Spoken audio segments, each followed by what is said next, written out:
Thank you so much, Jerome. That was absolutely beautiful. Yeah. So today, good morning, by the way.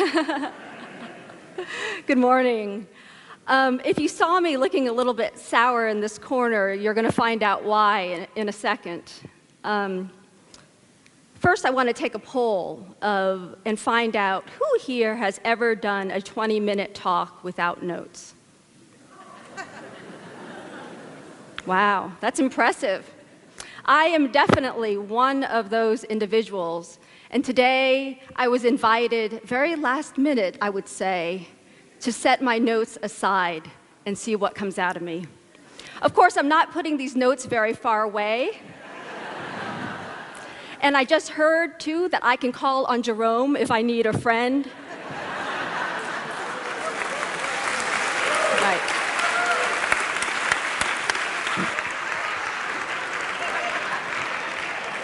Come on up. No, just kidding. So yeah, do you ever have one of those weeks? This is one of those weeks where something happened in, say, every area of my life. My husband's homesick. I have stuff happening in my family. There was stuff going on at work today. Stresses happening at school. So this is the last thing I needed, which was to get rid of my notes, right? But that's exactly when it happens, when you're already so open and so vulnerable, that in 1 week we get invited to this higher place within ourselves, right? We get called forward to be that open and that vulnerable and to see what comes out in that space. So all I have to say right now is thank God for safe and supportive spiritual community, right? Thank God for church.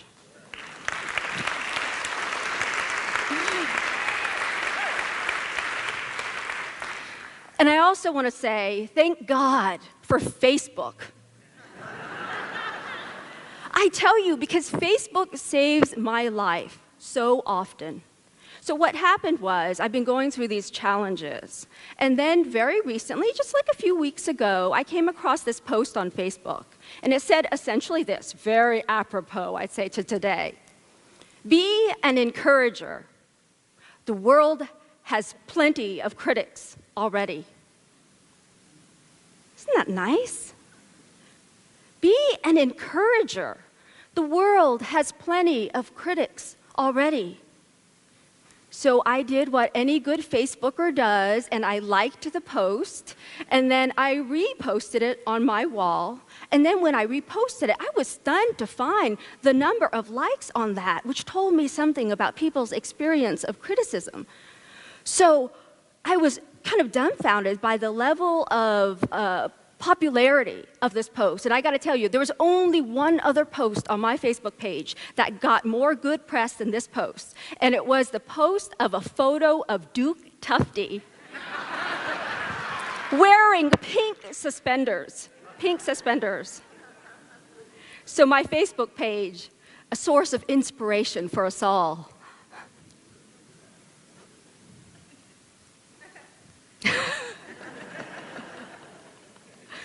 Maybe it was peachish pink, no.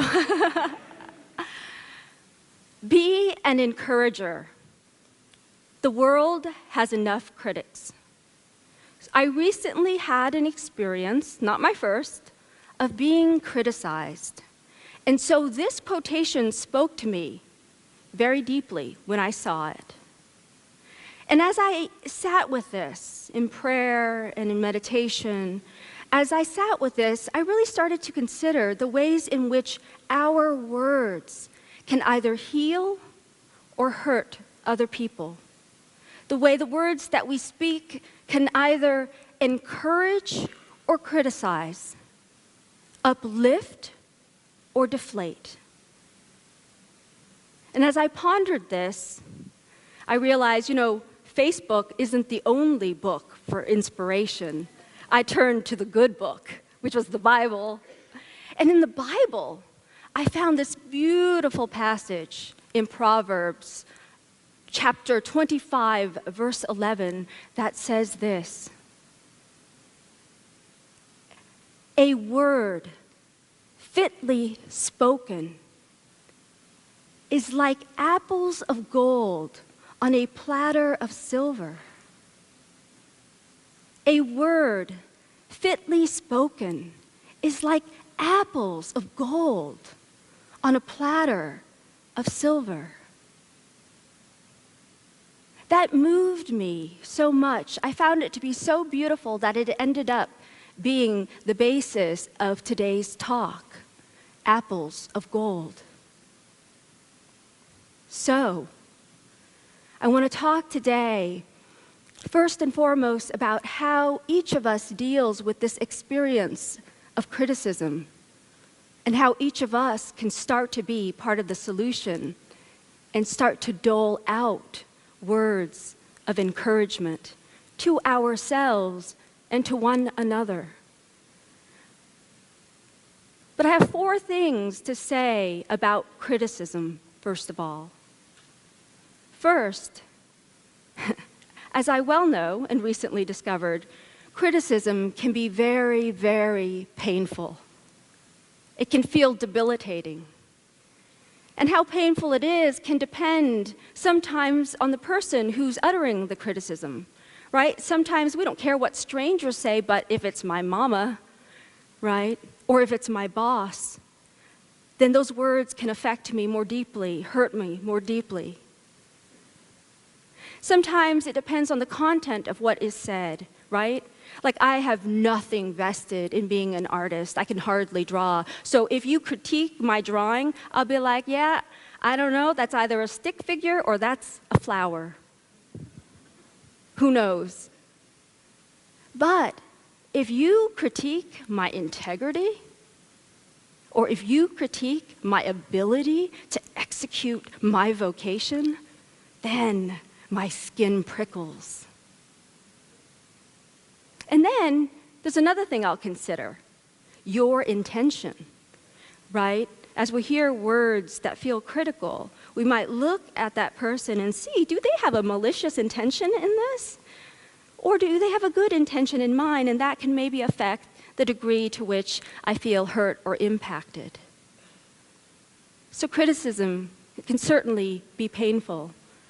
And it's not only painful, but criticism can also endure for a long time. It can be very long-lasting. And particularly when this criticism is doled out when we are still young and vulnerable. And sometimes we hear words that maybe weren't even meant as criticisms, but we took them as such, took them to heart, and kind of kept them with us all our lives. I had a very touching experience just this Friday night. You know, I host the Fearless Fridays open mic with my husband. And it's an opportunity for people to shine their light, sometimes for the first time. And an elderly woman showed up. And she shared the story of how she had the story to tell. And she kept asking all these other people to write a song for her. And they kept looking at her like, no, that's your song to write. So finally, she wrote this song and she brought it to our open mic. And as she started to sing this song, I heard this beautiful story of a little girl who adored her father. And as she's singing, I hear the story about how she sees her father fighting with her mother. And as he's fighting with her, he says these words, "Yeah, I don't really love her," referring to this woman when she was a child. And at age 10, she says, she didn't understand the meaning of sarcasm. And so she took these words to heart, even if they weren't meant to be critical. And she saw them to be a kind of implied criticism. I've also experienced criticism in my childhood, and my guess is some of you, or many of you, have also. It's sometimes for the bizarrest things, though, you know? My mother actually criticized me for reading too much. Isn't that bizarre? Yeah, but what she said made some sense in her world, right? Her idea was that because I read so much, I had these ideals about life. And because life and reality, as she understood it, would never live up to my ideals, I would never be happy, she said. She told me I would never be happy because I read too much.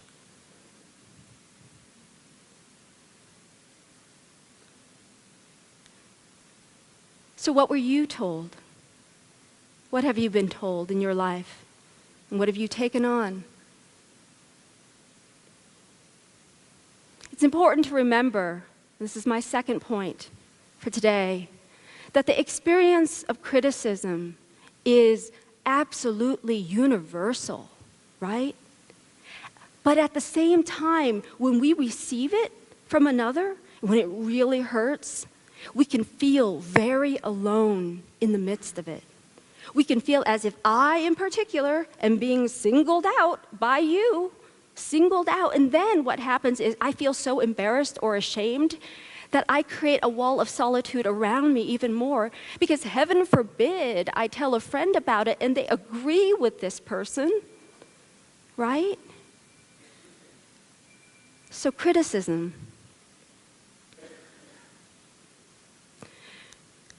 Criticism is so universal.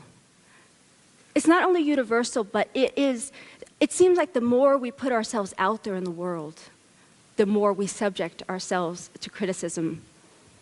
And in fact, some of the greatest, most influential people in the world, in history, have been the brunt of the bulk of the verbal attacks.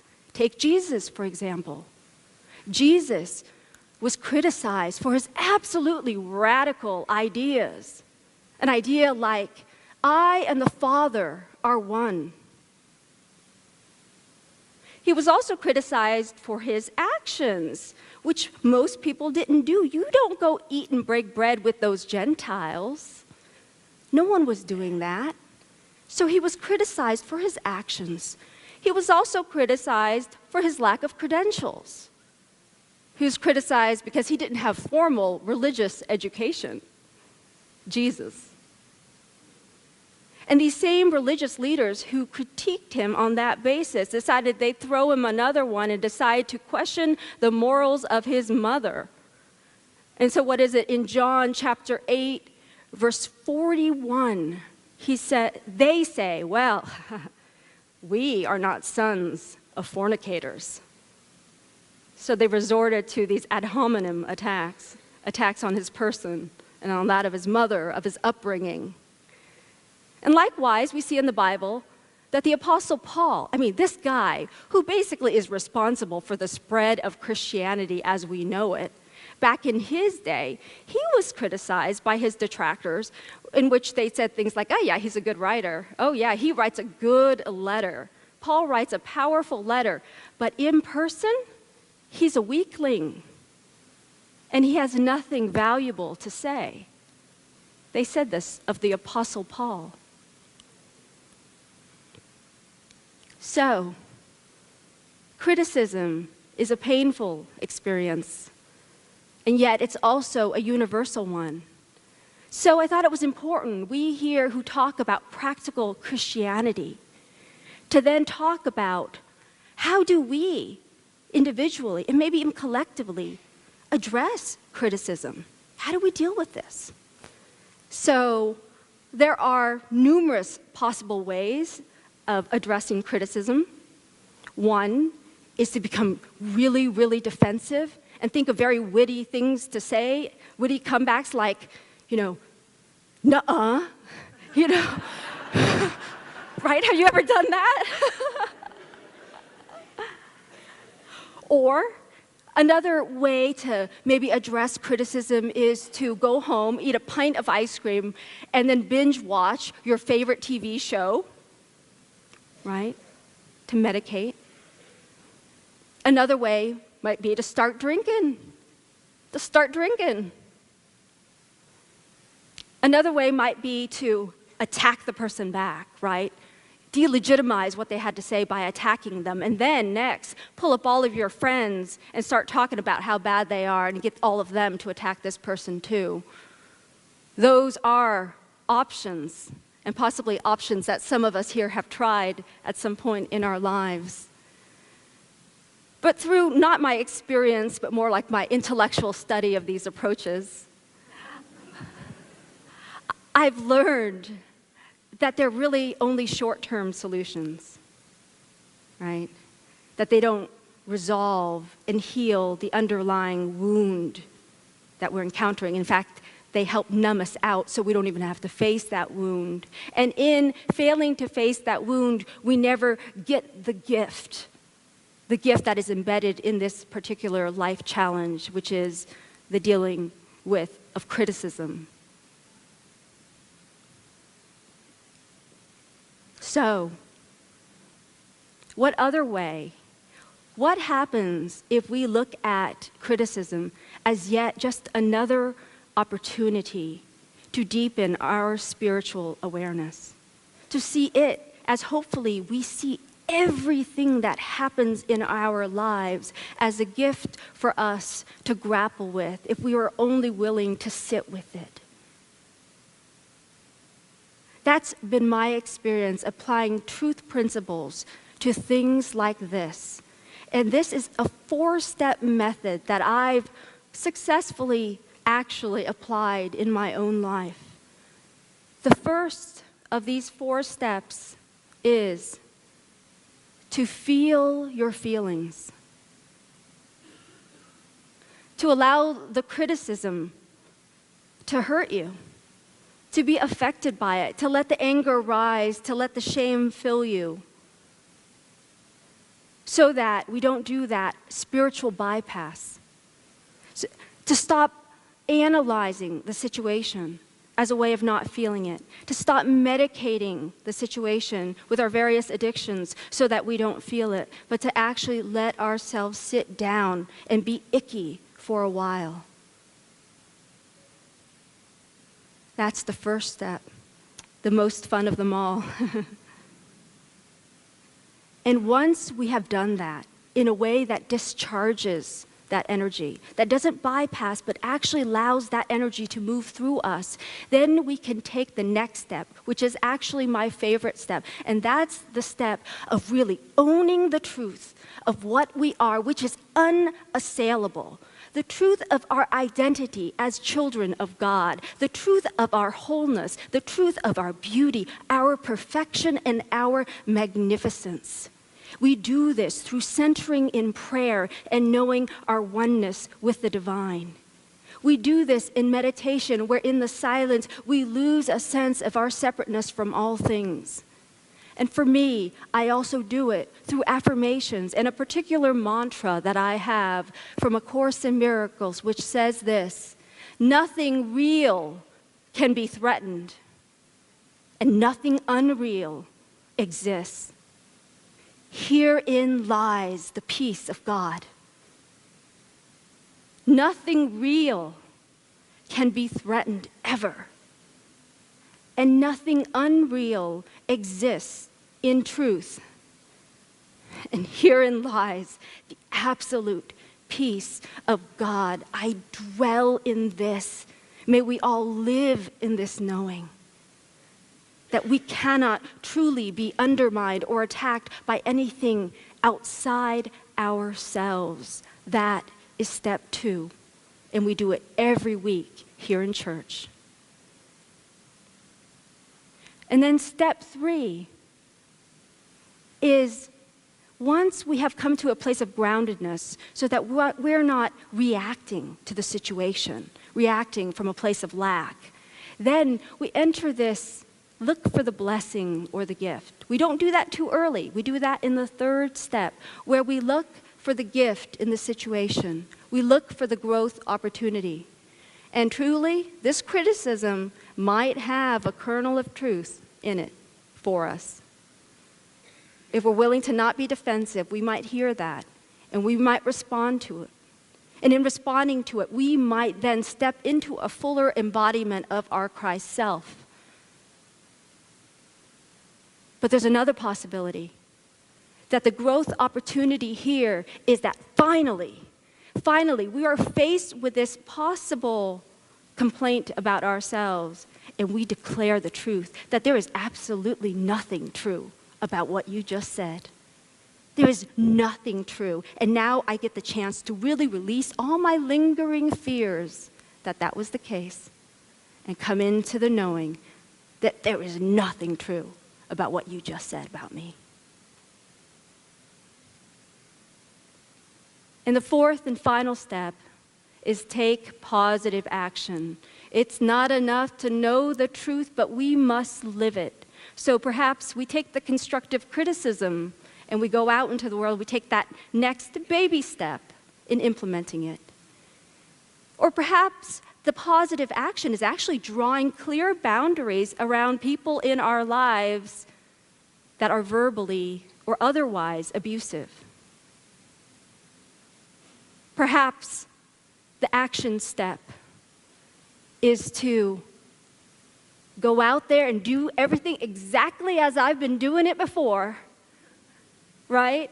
But with this deeper knowing that just like the Apostle Paul and just like Jesus, I am living my true calling, and you can't tell me otherwise, right?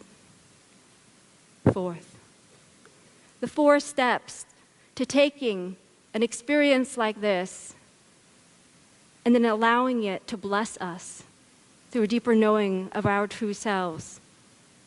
And that actually leads me to my 4th and final point of today's talk, which is, I don't think it's enough just to think about ourselves and, yeah, this is great, and I've done this healing around criticism. I think it's part of our responsibility to one another, in spiritual community especially, to become conscious of the ways in which we are the criticizers rather than the encouragers. Are you the person of which people say, oh yeah, if you don't hear from them, you know everything's okay, right? If you don't hear from me, you know everything's okay. Or the person who usually walks into a room and notices exactly what's mistaken here, exactly what's wrong with this or that. How often have you missed an opportunity to speak a word of kindness or encouragement to someone, to uplift them in that day? Because you were paying attention to what was wrong rather than what is right, what is good, what is beautiful, and what is holy.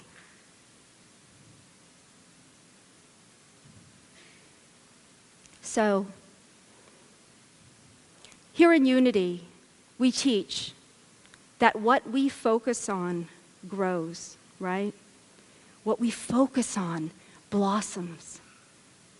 So when we think about the ways in which we critique ourselves, other people, or situations in our lives, it really doesn't make sense what we do. How is it that we think that we can critique and undermine and describe as less than somebody and then go and expect that same person to flourish? Right? You are beloved of the divine. I trust you. I believe in you. You are whole. You are perfect. And I invite you to take these apples of gold into your time of meditation today, that they may serve you, enrich you, uplift you, and all who encounter you. Thank you.